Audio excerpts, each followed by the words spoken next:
Hello everyone, myself Khyati Vyas from JMP English Medium Saraswati Group of Education. Today I am conducting this session for grade 4, subject is SS. We are discussing chapter number 6, Transport and Communication, and this is my session number 2 for this chapter. So kids, what did we learn in our previous session? Previous session में हमने क्या सीखा था?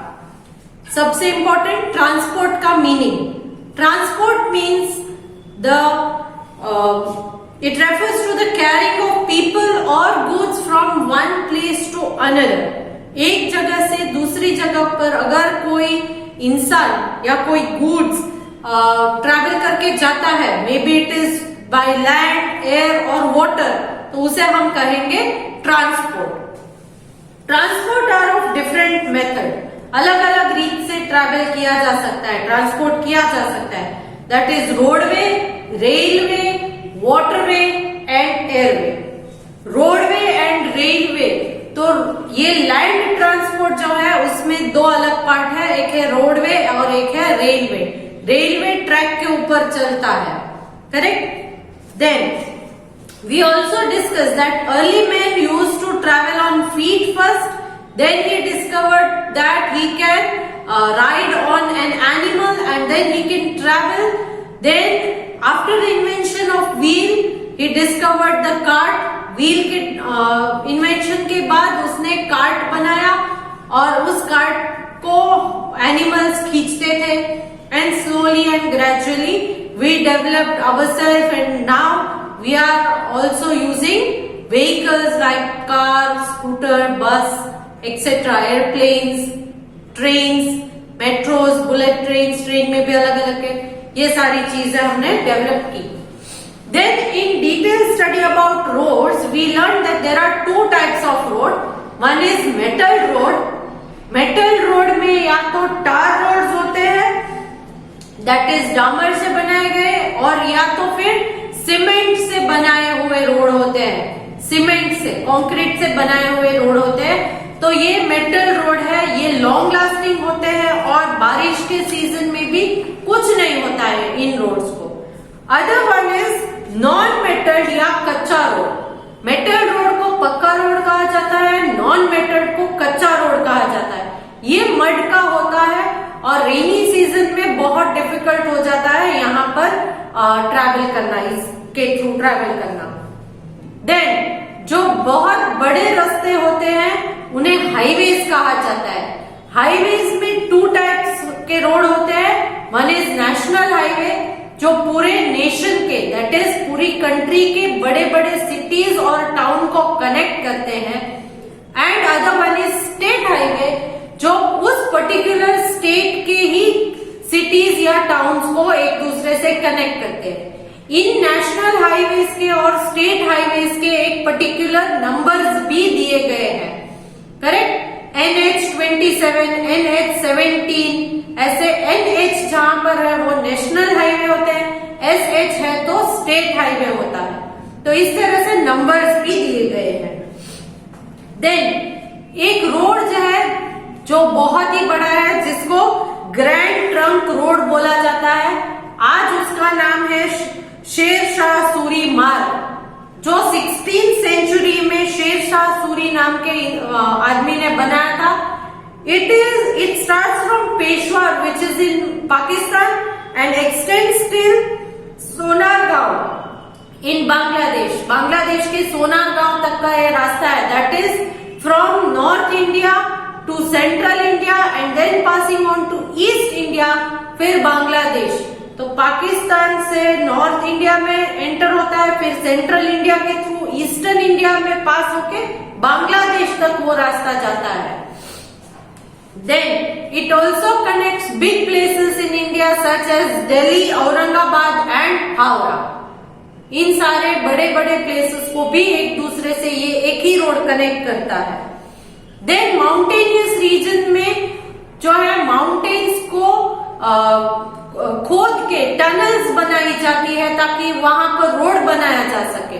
But यहाँ क्योंकि snowfall winter में ज्यादा होता है तो उस स्नो को क्लियर करना बहुत जरूरी होता है ताकि रोड को यूज कर सके.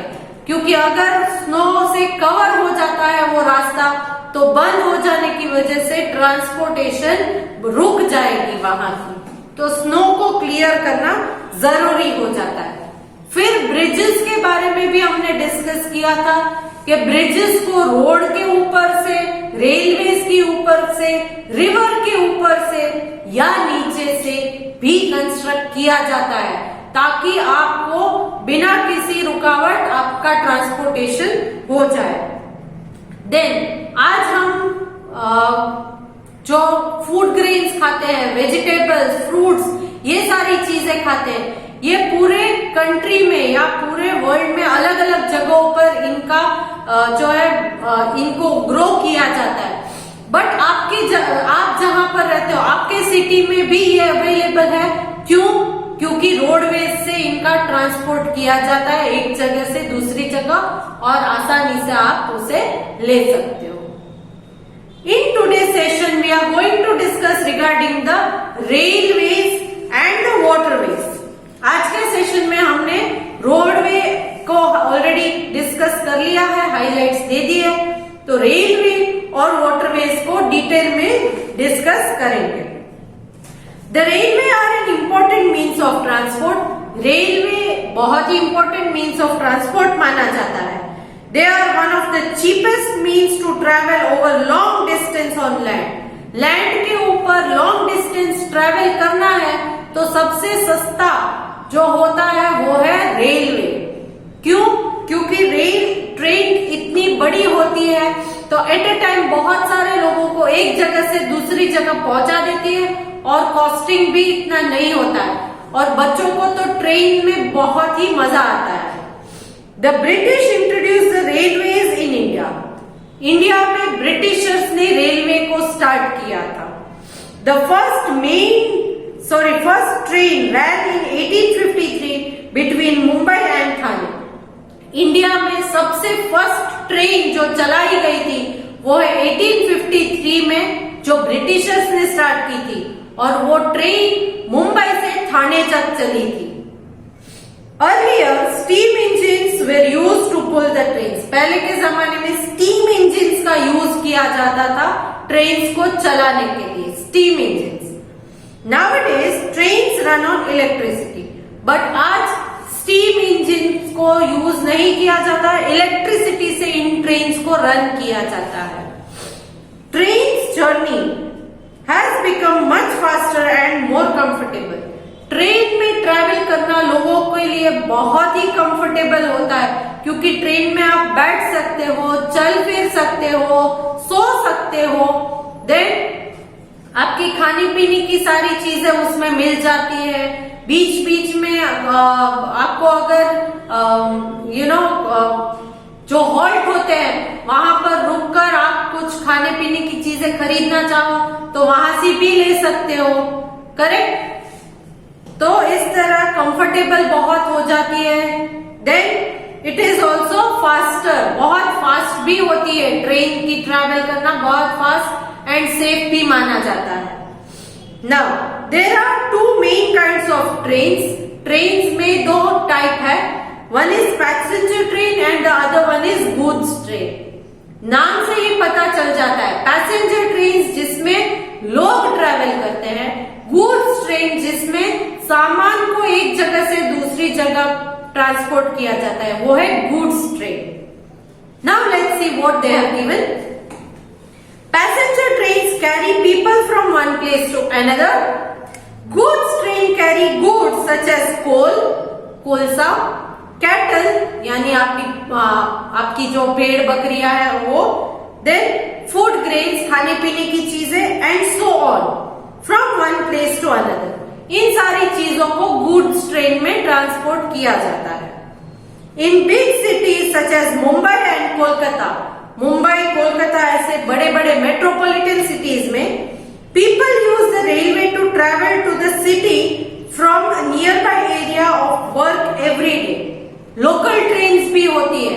क्यों? क्योंकि वो सिटी इतने बड़े हैं कि उन्हीं के सिटी के अंदर एक जगह से दूसरी जगह अगर उन्हें वर्क के लिए या ऐसे कोई जाना पड़ता है तो भी वो ट्रेन का यूज करते हैं, क्योंकि अगर प्राइवेट व्हीकल यूज करेंगे तो ट्रैफिक भी बढ़ेगा, टाइम भी ज्यादा होगा एंड पैसे भी ज्यादा खर्च होंगे।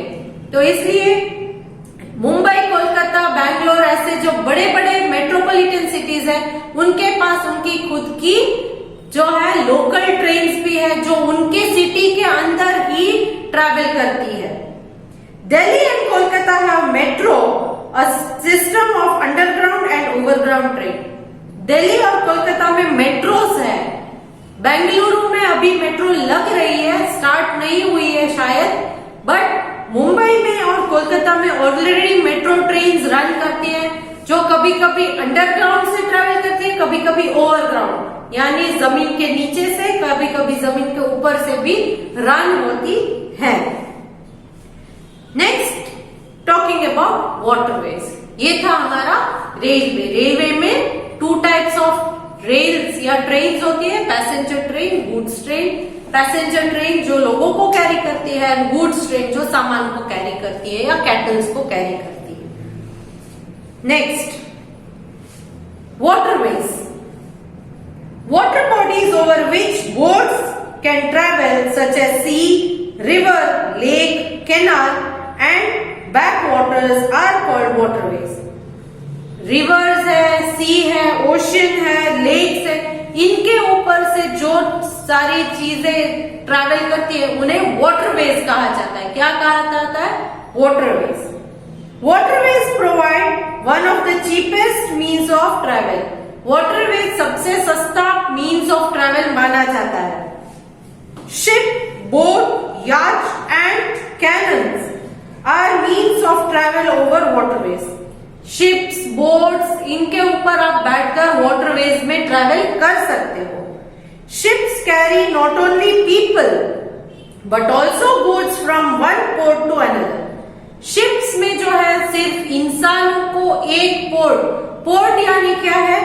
Port is a town or a city by the sea where ships arrive and leave. Port माने एक ऐसा टाउन या सिटी जहां पर शिप्स या बोट्स है वो आकर रुकती है और वहां से चलती भी है। तो एक पोर्ट से दूसरी पोर्ट पर ये शिप्स जो है वो सिर्फ इंसानों को ही नहीं बट गुड्स को, सामान को भी ले जाते हैं। Some of the important port in India are, India में कौन से ऐसे बड़े इंपॉर्टेंट पोर्ट्स हैं? पोर्ट्स यानी ऐसे सिटीज जहां से शिप्स निकलती है बाहर जाने के लिए या शिप्स बाहर से आकर यहां रुकती है, तो ऐसे सिटीज को पोर्ट कहा जाता है। तो इंडिया में कौन से ऐसे सिटीज है जो पोर्ट माने जाते हैं? मुंबई, कंडला, मर्मगोवा, कोलकाता एंड चेन्नई।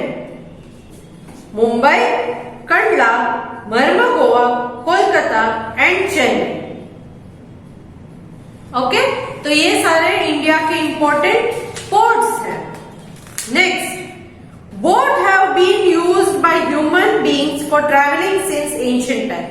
बोट्स जो छोटी होती है वो बहुत पुराने जमाने से ही इंडिया में लोग यूज करते हैं, सिर्फ इंडिया में नहीं सारे वर्ल्ड में। They are still used in countryside for crossing rivers and streams. Countryside मतलब कुछ छोटे छोटे, हमारे कंट्री के छोटे छोटे गांव में आज भी रिवर्स को या लेक्स को क्रॉस करने के लिए बोट का यूज किया जाता है। These days people go on holidays on expensive luxury liners which take them from one tourist destination to other. आजकल लग्जरी लाइनर्स क्या है? जिसे हम क्रूज कहते हैं, शिप, तो उसमें भी लोग हॉलीडे स्पेंड करने के लिए जाते हैं, जो एक हॉलीडे डेस्टिनेशन से दूसरे हॉलीडे डेस्टिनेशन के बीच चलती है। और उसके ऊपर लग्जरी इसलिए बोला जाता है क्योंकि उसके ऊपर आपको थिएटर्स मिल जाएंगे, रेस्टोरेंट्स, दुकानें भी होती है, शॉपिंग मॉल्स भी होते हैं उसी शिप के अंदर, तो उन्हें आप कहेंगे लग्जरी लाइनर्स। क्या कहेंगे? Luxury liners, correct. Theatres, swimming pools भी होते हैं। आप जब 5 स्टार होटल में सारी सुविधाएं आपको मिलती है, वो सारी सुविधाएं उसमें भी आपको मिलेंगी। तो हॉलीडेज के लिए भी लोग उस पर जाते हैं। This was all regarding the waterways.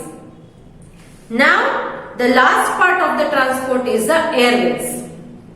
Air transport is the fastest and most expensive means of transport. ये सबसे फास्टेस्ट है बट एक्सपेंसिव, सबसे महंगा, एक्सपेंसिव मतलब महंगा ट्रांसपोर्ट माना जाता है। It is mostly use for long distance travel. बहुत लॉन्ग डिस्टेंस ट्रैवल करना है तो ही लोग ज्यादातर एयरवेज को प्रेफर करते हैं। All major cities in India are connected by air. India के अंदर के बड़े बड़े मेजर सिटीज मतलब बड़े बड़े सिटीज एयर से कनेक्टेड ही है। फॉर एग्जाम्पल यहां से मुंबई की फ्लाइट तो होगी, दिल्ली के लिए फ्लाइट होगी, तो इसलिए एयर से कनेक्टेड है। Aeroplanes and helicopters are used to carry light goods and valuables. Aeroplane या हेलीकॉप्टर के थ्रू लाइट गुड्स, जिसमें बहुत वजन ना हो, वेट ना हो, ऐसे गुड्स को एंड वैल्यूएबल्स, बहुत कीमती सामान को एक जगह से दूसरी जगह पहुंचाने के लिए इनका यूज किया जाता है। They also carry mails. Mails मतलब आप जो लेटर्स ये सब भेजते हो वो कैरी करते हैं एरोप्लेन या हेलीकॉप्टर। ड्यूरिंग ड्रॉट मतलब अगर कहीं सूखा पड़ जाता है, सूखा ड्रॉट कब पड़ता है? जब किसी पर्टिकुलर जगह पर बारिश नहीं होती है या बहुत ही कम बारिश होती है तो लोगों को खाने के लिए कुछ नहीं मिलता है क्योंकि वहां कुछ ग्रो नहीं होता है। तो अगर कहीं ड्रॉट होता है, फ्लड होता है यानी पूर आ जाना, अर्थक्वेक यानी भूकंप आ जाता है, एंड द वॉर या कहीं भी लड़ाई युद्ध होने लगता है, they are used to drop food. तो इन हेलीकॉप्टर्स और एरोप्लेन्स के थ्रू फूड पैकेट्स को वहां भेजा जाता है ताकि वो ऊपर से इन्हें लोगों तक फेंक कर पहुंचा सके। देन मेडिसिन, दवाओं को पहुंचा सके, and so on for the people in affected area. तो इस तरह से वहां के एरिया के लोगों के पास खाने की चीजें नहीं है, बहुत पानी भर गया है, पूर आ गया है, तो वो लोग निकल भी नहीं पा रहे और दूसरे अंदर भी नहीं जा पा रहे। तब ऐसी स्थिति में एरोप्लेन या हेलीकॉप्टर की मदद से वहां फूड पैकेट्स, मेडिसिन, क्लोथ्स, ये सारी चीजों को भेजकर उन लोगों की मदद की जाती है। Over the years smaller planes have now given way to bigger planes. जैसे जैसे साल जाते जाते वैसे वैसे एरोप्लेन्स भी अब बड़े होने लगे। Air travel is expensive but number of people travelling by air and the number of airlines have increase. Air travel जो है, एयरवेज, वो एक्सपेंसिव तो है, महंगा तो है, बट आज हम देख सकते हैं कि धीरे धीरे करके नंबर ऑफ एरोप्लेन्स जो है वो बढ़ने लगे। क्यों? क्योंकि लोग भी ज्यादा उन्हें प्रेफर करते हैं, चाहे वो एक्सपेंसिव हो फिर भी। But the number of people travelling by air, उसमें आप देख सकते हो कि कितने लोग ट्रैवल करते हैं, वो भी इंक्रीज हो गया है। पहले 100-150 लोग ट्रैवल करते थे, आज 1000-2000 लोग ट्रैवल करते हैं। और नंबर ऑफ एयरलाइंस, एयरलाइंस मतलब एरोप्लेन्स, जो प्राइवेट एरोप्लेन्स चलते हैं, वो एरोप्लेन्स भी बढ़ गए। पहले हार्डली 10 या 15 एरोप्लेन्स थे, आज 50-60 एरोप्लेन्स होते हैं। तो they have increased. Newer and better airports are being made in the country. हमारी कंट्री में नए नए एयरपोर्ट्स को भी बनाया जा रहा है और बेटर, यहाँ पर फैसिलिटीज भी बहुत ही बढ़िया सी दी जा रही है। There are 2 types of airlines. Airlines मतलब जो एयर ट्रांसपोर्ट है वो, तो 2 टाइप्स है इसमें भी। एयरलाइंस में जो एरोप्लेन होते हैं उनको 2 अलग अलग कैटेगरीज में डिवाइड किया गया है, that is international and domestic. एक है इंटरनेशनल एयरलाइन, एक है डोमेस्टिक एयरलाइन। इंटरनेशनल एयरलाइंस ऐसी एयरलाइंस है जो हमारे कंट्री को दूसरे कंट्री से कनेक्ट करती है। ये फ्लाइट, इंटरनेशनल फ्लाइट्स जो होती है वो हमारे कंट्री से फॉरेन कंट्री ट्रैवल करती है और इनके एयरपोर्ट भी अलग होते हैं। इंटरनेशनल एयरपोर्ट जो है वो भी अलग होते हैं, वहीं से इंटरनेशनल एयरलाइंस भी उड़ान भरती है। दूसरा है डोमेस्टिक एयरलाइंस। डोमेस्टिक एयरलाइंस ऐसी फ्लाइट्स होती हैं जिसमें हमारे ही कंट्री के दूसरे सिटीज तो वो आप जा सकते हो, ट्रैवल कर सकते हो उन एयरलाइंस में बैठ के। फॉर एग्जाम्पल, आपको अगर राजकोट से मुंबई ट्रैवल करना है तो आप डोमेस्टिक एयरपोर्ट जो होता है वहां जाओगे। क्यों? क्योंकि मुंबई भी इंडिया में ही है और आप राजकोट में रहते हो तो वो भी इंडिया में ही है। So you have to go to domestic airport and use domestic airlines. But अगर आप फॉरेन जाना चाहते हो, फॉर एग्जाम्पल मुंबई से अगर आप अमेरिका जाना चाहते हो, then you have to go to international airport and take an international airlines. Correct? तो ये इंटरनेशनल एंड डोमेस्टिक ये है two types of airlines. International airlines carry people and goods from one country to another. International airlines जो है वो people and goods को एक country से दूसरे कंट्री पहुंचाता है। whereas domestic airlines carry people and goods to different places within a country. उसी के कंट्री के अंदर की जितनी भी एरियाज है वहां के लिए ही इन्हें यूज किया जाता है डोमेस्टिक एयरलाइंस को ट्रैवल करने के लिए। Next, international airports are located in big cities. International airport हमारे कंट्री में बड़े बड़े सिटीज में लोकेटेड है, such as Kolkata, Delhi, Mumbai, Chennai and Bengaluru. इन सारे सिटीज में इंडिया के अंदर इंटरनेशनल एयरपोर्ट्स हैं। Clear? So this was all regarding the transport in our country. Next session we will start with the communication part of this chapter. So I end today's discussion here. I want you to read the chapter till where I have explained in the video, and I am sending the worksheet that is PDF fill in the blanks based, in which you have to write the correct answer by selecting them from the hint box. Okay? And I hope you will complete your work on time. And if you are having any doubts, you can go through the video once again or you can contact me. Clear? So next session we will start with the communication part of this chapter, and I end this session here. So let me take your leave now. Bye.